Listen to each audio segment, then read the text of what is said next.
With less than 6 weeks to go until the election, abrupt changes at the agency overseeing the entire process. The two Republican members on the state election board suddenly resigned, and tonight, Democrats are accusing them of trying to create confusion. Our Capitol reporter Michael Hyland is live in Raleigh, digging deeper in what this is going to mean for the fall election. Michael. And this is all tied to changes when it comes to the mail-in ballot process. More than 1 million people have requested to use those ballots. The entire board, including the Republicans, voted to move forward with those changes, but now the Republicans suddenly have quit.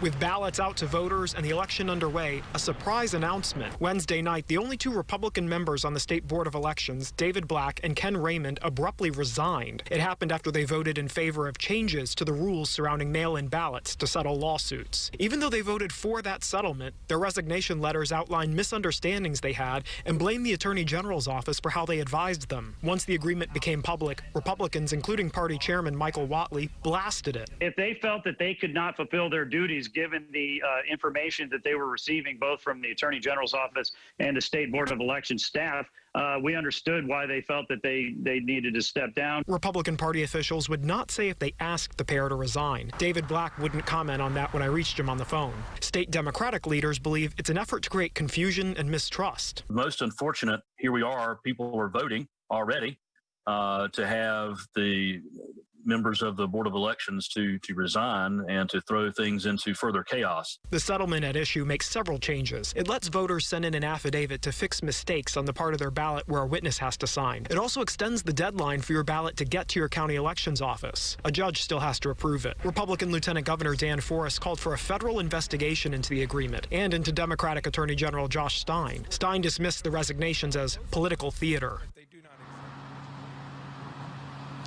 It's now up to Republican Party leaders to put together a list of potential nominees to replace the two men who resigned. Then Democratic Governor Roy Cooper would pick from that list. He's asked for those names by noon on Monday. Live in Raleigh, Michael Hyland, CBS 17 News.